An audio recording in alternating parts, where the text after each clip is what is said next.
I've got a ton of videos here on this channel.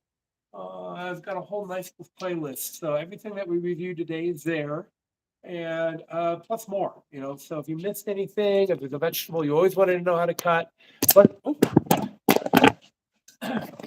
whoa, sorry to take you for a ride there. Knife skills, I always wanted to learn how to cut fennel. It's there. Butternut squash. I got it there for you. So hopefully you guys have some questions. If you missed something, let me know. I've got a few minutes. I actually have another class here in just a few minutes. I'm going to show you something while we're kind of loading up the class here. I appreciate you guys joining me. And that would be the next step to cutting a pepper. And that would be cutting the pith off. So the pith, which is this white stuff right here, this stuff, although it's edible and it's fine, might not be very appealing to you. So what I do is I then do the fillet cut the second time, and I can take this pith off, and I'm pushing down hard. This stuff right here, I mean, you can read a newspaper through this. Just joining me, I'm just showing you how to take the pepper down to another level here. All right. And then we're going to cut this into a julienne. We didn't talk about julienne. And julienne's not super practical in a home kitchen. The matchstick cut.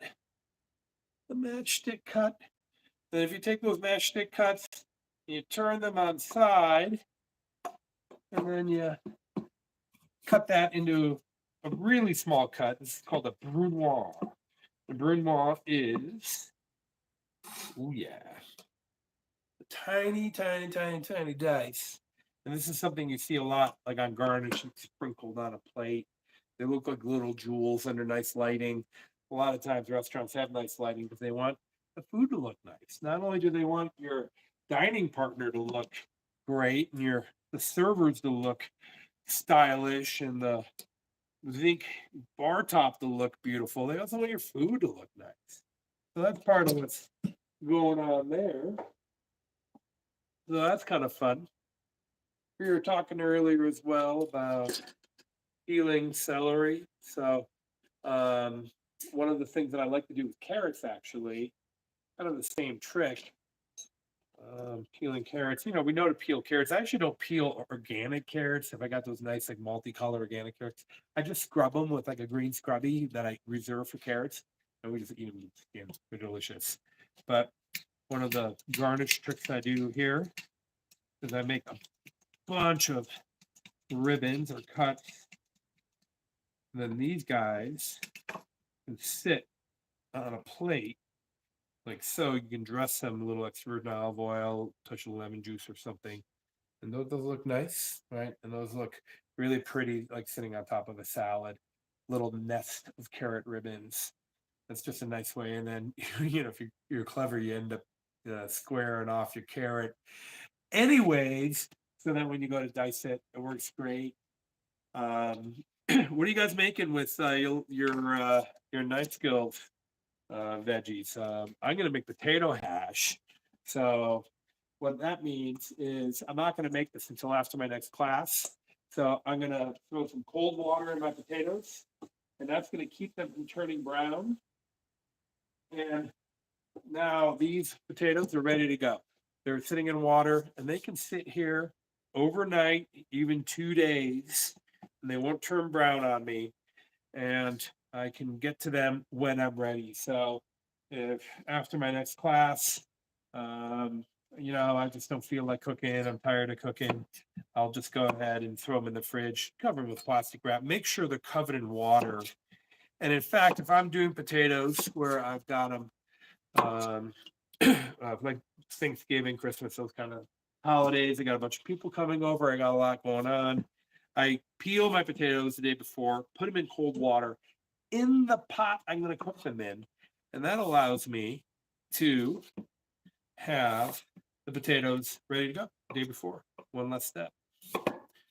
So, yeah, those go in there too. All right. potatoes. I'm gonna rock out on those later. So I'll dry them out with some paper towels after I drain them. And then I'm gonna saute my shallots, my peppers, my tomatoes, kind of everything. It's all gonna go in the same pot. I'm just gonna just cook them until they get nice and golden brown. I might even oven roast them. So I'm gonna take the whole pan, kind of get them going with some nice butter and oil, and then put them in a 375-degree convection oven so that they dry out. They get nice and crispy pretty quickly. So that's, I think, what I'm going to do with my potatoes.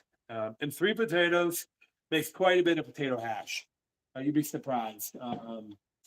It's just my girlfriend and I at the house, and that will be lunch potatoes for a couple of days for us. And that being said, I'm a big eater as well, so that's going to do the trick. Also wanted to talk a little bit in post game here and post party about sharpening and maintaining knives and shopping for knives.